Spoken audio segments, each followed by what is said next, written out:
तो जो टाइम इतना चेंज हो गया है, जो सिचुएशन इतनी चेंज हो गई, जो प्लेस इतना ज़्यादा चेंज हो गया, तो इन्फॉर्मेशन कैसे अभी भी उतनी ही वैसे के वैसे एग्जैक्ट सेम वे में रेलेवेंट हो सकती है। आई I मीन mean, मैं इन्फॉर्मेशन को क्वेश्चन नहीं कर रही हूँ। मैं इन्फॉर्मेशन को आज के टाइम, आज के सिचुएशंस के अकॉर्डिंग विजडम में ट्रांसफॉर्म करने की बात पे जोर दे रही हूँ, क्योंकि वो इन्फॉर्मेशन हमें उस टाइम से मिल रही है। उस इन्फॉर्मेशन को हमें अपने टाइम में कैसे परसीव करना है, वो आज के परसेप्शंस में हमें देखना सीखना होगा। क्योंकि आज वर्ल्ड में पॉपुलेशन बहुत ज़्यादा है, उतने ही लोग, उतने ही उनकी लाइफ को जीने का तरीका है, डिफरेंट है। कि जब इतनी डाइवर्सिटी है हर चीज़ की, तो कोई एक चीज़ सही हो ये पॉसिबल ही नहीं है। और अगर कोई एक चीज़ सच हो, ये पॉसिबल करना है, तो पहले हर इन्फॉर्मेशन को विज़डम में ट्रांसफ़ॉर्म करना होता है, क्योंकि वो विज़डम ही सच हो सकती है। और फिर वो सारी विज़डम यूनाइट होके एक हो जाती है। That is the only ultimate truth. जैसे कि यूनिवर्सल एनर्जी है ना, कि चाहे कितने भी अलग-अलग नाम से भगवान को पुकारो, बट इन इट्स एसेंस वो यूनिवर्सल एनर्जी, और यूनिवर्सल एनर्जी हर जगह एक ही है, द सेम टर्म। इसीलिए एक कॉन्सेप्ट के बारे में आज मुझे मिल रहा था मैसेज। मैंने सोचा था कि मुझे वही कॉन्सेप्ट के बारे में आ रहा है। मुझे पता था कि मैसेज थोड़ा डिफरेंटली अनलॉक होगा, इसलिए I took my time and this message is very long, because ये बात जो मैंने अभी बोली किताबों के बारे में या परसेप्शंस के बारे में या यूनिवर्सल एनर्जी की जो एसेंस है, ट्रू एसेंस लव के बारे में, वो इसलिए क्योंकि एक कॉन्सेप्ट है जजमेंट डे, जो कयामत की रात वाला, कयामत का दिन जो भी है, उसके ऊपर जो बात है ना, एक्चुअली वो जिस वक्त में बोलेगी उस वक्त में और आज के वक्त में फ़र्क है। लोगों ने उस इन्फॉर्मेशन को इन्फॉर्मेशन के तौर पे लेके उसे बस रटना चालू कर दिया, उसका महत्व समझा ही नहीं। उसके पीछे क्या मोटिव था हमें ये बताने का कि एक जजमेंट डे आएगा।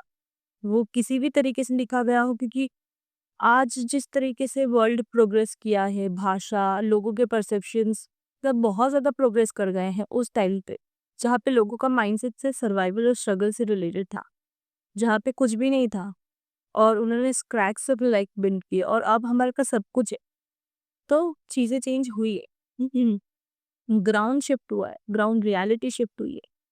ठीक है, तो उस वजह से जो जजमेंट डे वाला कॉन्सेप्ट है ना, एक्चुअली ये बहुत ही आध्यात्मिक कॉन्सेप्ट है, ये रिलीजियस कॉन्सेप्ट नहीं है।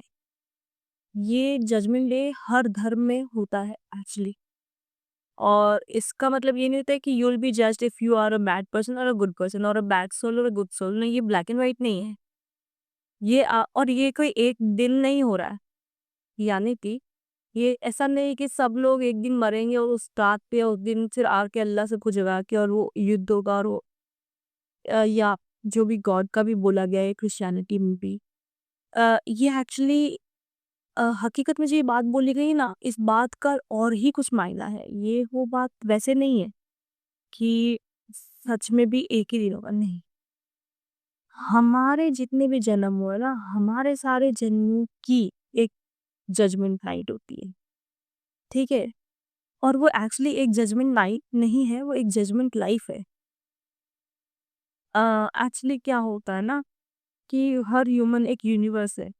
एनर्जेटिकली वो एक यूनिवर्स में जितने भी एलिमेंट्स होते हैं ना, वो सबको पार करके फिर आता है। यानी कि हर ह्यूमन एक बहुत ही सब एटॉमिक पार्टिकल, जहाँ से लाइफ मतलब मैटर सबसे फर्स्ट आता है ना, एकदम माइक्रोस्कोपिक से भी जो छोटा लेवल होता है ना, मेरे को नहीं पता कौन सा सबसे छोटा होगा वो, वहाँ से जो लाइफ स्टार्ट हो रही है, मटेरियल फॉर्म में आ रही है ना, वहाँ से हर इंडिविजुअल ह्यूमन बीइंग जो आज है, वो वहाँ से होता हुआ हर एक एनिमल लाइफ को जीता हुआ आता है, फिर ह्यूमन लाइफ जीता है और फिर एक स्पिरिट लाइफ में जाता है, ठीक है? जिसको हम प्रेत योनि बोलते हैं सनातन में, है ना? जो आत्मा का जीवन है, ठीक है?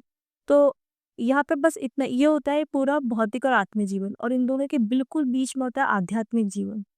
जहाँ पे आप भौतिक जीवन, भौतिक संसार में ही अपने उस चरम पर पहुँच जाते हो, जहाँ पे आपको आपके आत्मीय जीवन भी उसी जन्म में मिल जाते हैं। लेकिन उसके लिए ये सबका अपना एक पाथ है, सबकी अपनी एक जर्नी है, सबका अपना डिफरेंट टाइम है, ठीक है? सबके अपने एक्सपीरियंस के थ्रू ये रास्ता डिसाइड होता है, ठीक है? चाहे आप किसी भी धर्म के हो, सबके ये दोनों तीनों रास्ते जो होते हैं, वो ही होते हैं, है ना? तो वहाँ पे जैसे आध्यात्म में है कि अगर एक इंसान आध्यात्मिक जर्नी में और उसकी अवेकनिंग स्टार्ट हो गई है, तो वो जिस लाइफ में उसकी अवेकनिंग स्टार्ट हुई है ना, फिर वो अवेकनिंग उसकी ऑलमोस्ट पूरे उस लेवल तक कंप्लीट हो गई कि नहीं होगी, इसका तो मुझे पे भी ध्यान नहीं है, बिकॉज़ मैं भी अ अ, अभी उस प्रोसेस में हूँ, है ना? मेरी भी आई डोंट नो कौन से स्टेज पर है, लेकिन हाँ, तो ये प्रोसेस जब चालू होता है ना, तो आपको आपके जितने भी प्रीवियस लाइफ फॉर्म्स हैं जिनसे आप गुज़र के आए, चाहे वो ह्यूमन लाइफ फॉर्म्स तो चाहे एनिमल लाइफ फॉर्म्स थे या इंसेक्ट लाइफ फॉर्म्स थे, जो भी लाइफ फॉर्म्स थे, है ना? माइक्रोबियल या उससे भी बियॉन्ड सब एटॉमिक, एटॉमिक जो भी लाइफ फॉर्म्स थे, वो सारे लाइफ फॉर्म्स आपको आपके अंदर फ़ील होते हैं, है ना? और वो सारे के सारे लाइफ फॉर्म्स जो है ना, उनसे आपके जो भोग कर्म बने थे, जो कर्म बने थे, जो कर्म बंधन की वज़ह से आपकी आत्मा लॉक हुई थी, है ना? तो वो अवेकनिंग इज़ ये भोग कर्म खुलते जाते हैं हर लाइफ के, हर जन्म के, और आपकी आत्मा अवेकन स्टेट मान लीजिए तो मतलब ऐसा भी, पर हाँ, आपकी आत्मा एक्चुअली खुलने लग जाती है, यानी कि आपके वो सारे एस्पेक्ट जो बंधे हुए थे, जो अंधकार में थे, उन पे प्रकाश आने लग जाता है, ओके? और जब प्रकाश आएगा या आपकी आत्मा खुलेगी कि नॉलेज अपने आप मिलेगी, ठीक है? इसीलिए मैसेजेस मिलने लग जाते हैं, क्योंकि आपको वो जितना भी सब कुछ संसार में है, वो सब दिखने लग जाता है, क्योंकि वो ये सब जी के आई है ना।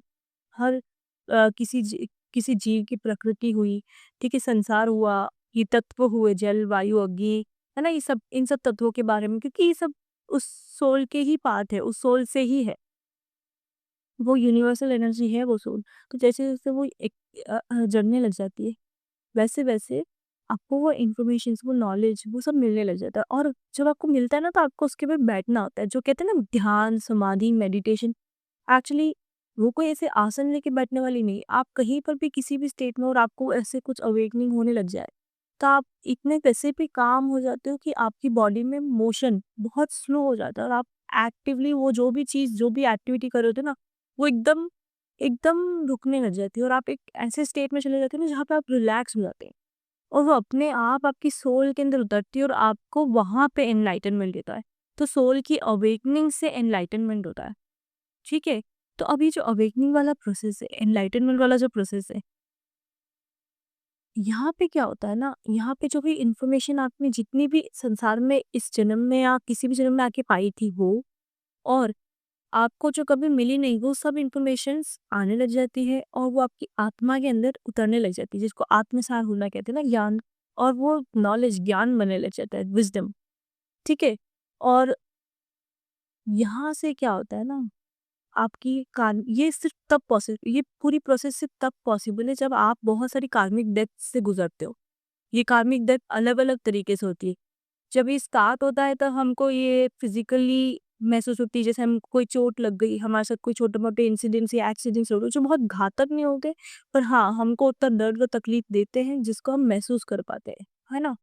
या हमारे सपने बहुत ही अजीब आने लग जाते हैं जो उनको अंदर से हिला देते हैं, या हमारी लाइफ में ना अचानक से बहुत सारी ऐसी चीज़ें होने लग जाती है कि कुछ लोग मतलब है ना फ़िल्टर आउट होने लग जाता है, जिससे हमको बहुत पेन होता है, सर बहुत फटाफट होता है कई बार ये चीज़, कि बैक टू बैक हमारा बहुत सारे लोगों से झगड़ा हो रहा है, हमारी दोस्ती टूट रही है, या हमारा नुकसान हो रहा है, हम जो काम कर रहे हैं वो काम गलत हो रहा है, अब भी कर रहा है, मतलब हमारे फिजिकल लाइफ के अंदर बहुत सारी चीज़ें होती है ना? वो हमारे जनरली सबसे पहले बाहर सोशली होती है, फिर धीरे-धीरे करके हमारे पर्सनली पे होने लग जाती है, जैसे हमको डिज़ीज़ेज़ होने लग जाती है, वो बहुत घातक या टर्मिनल नहीं भी होगी, और हमको परेशान करती है। हम उससे मतलब है ना थोड़े विचलित होते हैं अंदर से, कि अरे हम बैक टू बैक बीमार हो रहे हैं, कभी ये हो रहा है, कभी वो हो रहा है, कभी मतलब हम अंदर से परेशान होने लग जाते हैं, क्योंकि वो हमारी कार्मिक डेथ्स का पार्ट होता है।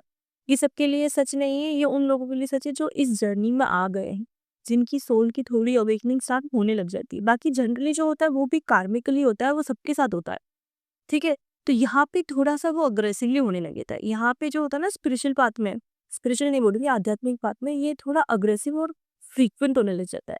यानी कि अगर मैं अभी फ़ीवर में थी, तो मेरा फ़ीवर भी इतना बुरा आएगा कि मैं उससे उठी ही हूँ और मेरे को चोट लग गई, और फिर चोट लगने से फिर मैं वापस अपने काम को करने में, जो मैं करना चाह रही हूँ, जो पाना चाह रही हूँ, वो नहीं कर पा रही हूँ। फिर मेरा जो काम मैं करना चाह रही हूँ वो करने लगी तो उसमें नुकसान हो गया, किसी ने मुझे बिट्रे कर दिया। वहीं पर मेरा वो काम तो चलने लग गया लेकिन सडनली मेरे सब अगेंस्ट हो गए, मेरी फैमिली, मेरे फ्रेंड्स वगैरह सब। मतलब बहुत ही वियर्ड एक्सपीरियंस है, मुझे एक साथ ही बहुत सारी चीज़ें हो रही होती। और ये ना जिसके साथ हो रहे थे ना वो समझ पाता है कि कहीं न कहीं ये मेरे आध्यात्मिक मार्ग की वजह से है।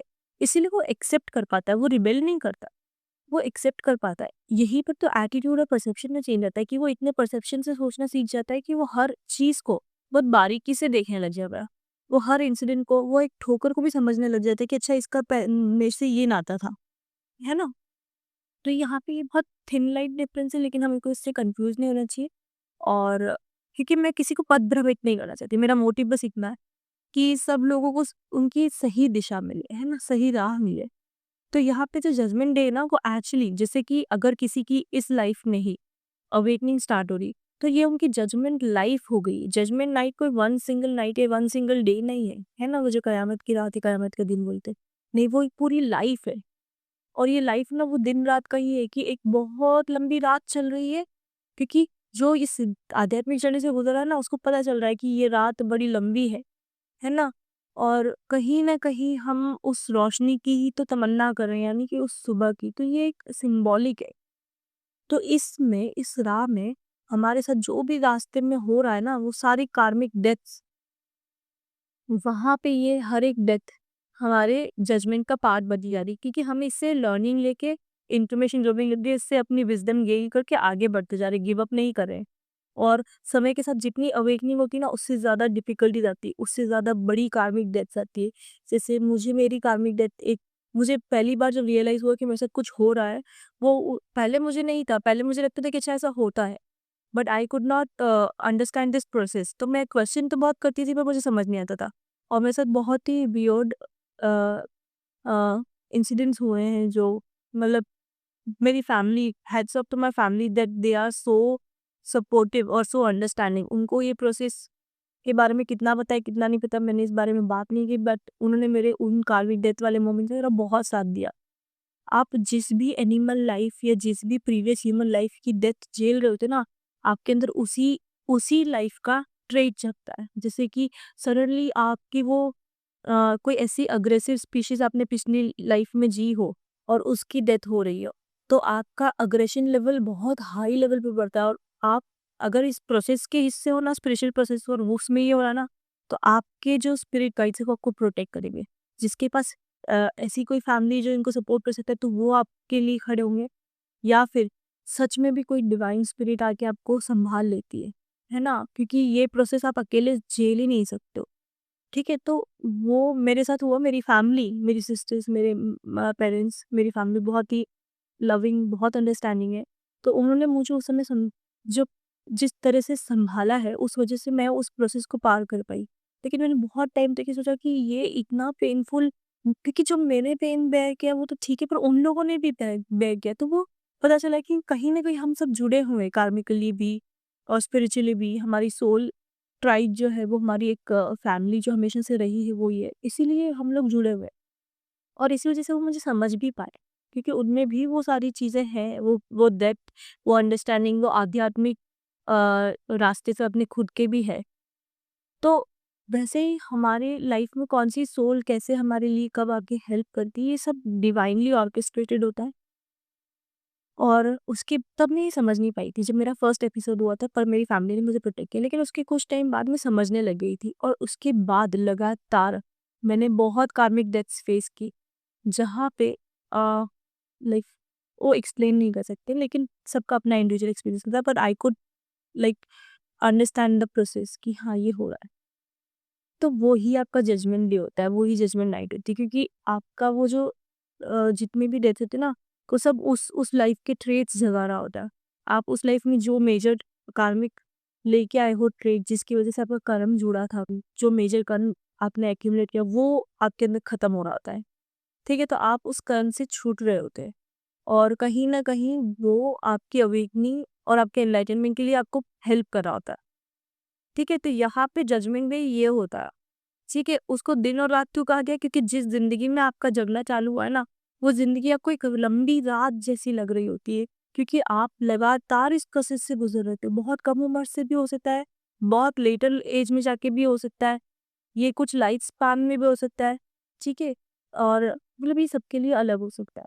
तो जिसके लिए ये प्रोसेस चालू होता है ना, उसके लिए वो जब तक पूरी एनलाइटनमेंट की स्टेज ना जाए ना, वो पूरा रोशनी ना प्रकट हो, तब तक वो एक बहुत गहरी अंधेरी रात है। और उस अंधकार को आप महसूस कर पाते हो, वो सारा अंधकार आपके अंदर है, इसलिए उसे कहा गया है। जजमेंट नाइट का मतलब ये है, लेकिन इसको अलग ही परसेप्शन दे दिया गया है। और क्यों इन जो बाद में अब्राहमिक रिलीजन्स आए उन्होंने बहुत बार ये कहा कि कोई पुनर्जन्म नहीं है, वो इस सिर्फ इसीलिए क्योंकि जब सनातन पद्धति में बार-बार ये कहा गया कि नहीं पुनर्जन्म होते हैं, ये पुनर्जन्म होते हैं, तो लोगों ने अपनी प्रेज़ेंट एक्ट्स को अम इस बेसिस पे जस्टिफ़ाई करना चालू कर दिया कि ये हमारे पुनर्जन्म की वज़ह से है। मतलब कि अगर मेरे साथ कुछ भी गलत हो रहा है, तो मैं कभी भी ये नहीं सोच रही हूँ कि शायद मैंने इसी जन्म में किसी के साथ गलत किया, इसलिए मेरे साथ ये गलत हो रहा है। मैं अपने सारे प्रेज़ेंट लाइफ़ के एक्ट्स को नेग्लेक्ट करके अपनी हर गलती को जस्टिफ़ाई करती थी कि नहीं-नहीं ये मेरे प्रीवियस लाइफ़ की वज़ह से है और इसलिए मेरे साथ ये बुरा-बुरा हो रहा है। तो वो चीज़ से क्या हो रहा था ना, हम अपनी प्रेज़ेंट लाइफ़ को नेगेट करके अपने सारे गलत एक्ट्स को जस्टिफ़ाई करने लग गए थे। इसीलिए अब्राहमिक रिलीजन्स ने ह्यूमन्स को फिर ये मैसेज दिया कि नहीं कोई प्रीवियस लाइफ़ नहीं, आप तो अपनी प्रेज़ेंट लाइफ़ पे फ़ोकस करो और वही आपका सारा आज की जो लाइफ़ है उसका सारा फ़ैसला जजमेंट डे पे होगा। तो वो जजमेंट डे या जजमेंट नाइट या जो पराणा की रात वो एक्चुअली पूरी एक लाइफ़ होती है और जो इस जर्नी में होता है ना उसको पता होता है कि कौन-सी रात और कौन-सा दिन है। क्योंकि वो जगने के लिए इंतज़ार कर रहा था क्योंकि उसको पता है कि अभी मेरी अंधेरी रात चल रही है, मैं थोड़ा-थोड़ा जग रहा हूँ पर पूरा नहीं जग पा रहा हूँ। तो वो जिस दिन जगेगा वही उस दिन उसका सवेरा होगा और जिस दिन वो जगेगा तो उसकी आत्मा एकदम शुद्ध शुद्ध स्तर पे होगी, मतलब एकदम उसकी प्योरेस्ट फॉर्म में होगी। तो वहाँ पे ऑफ कोर्स फैसला क्या होगा हम सब जानते हैं, लेकिन उसने अपने वो सारी चीज़ें खुद ने ही अपने खुद के जजमेंट से अपने अंदर से एलिमिनेट की, फ़िल्टर आउट की और बैलेंस किया है। तो फिर वो एक अवेकन्ड एनलाइटेंड सोल बनती है। हकीकत में ये जजमेंट नाइट है।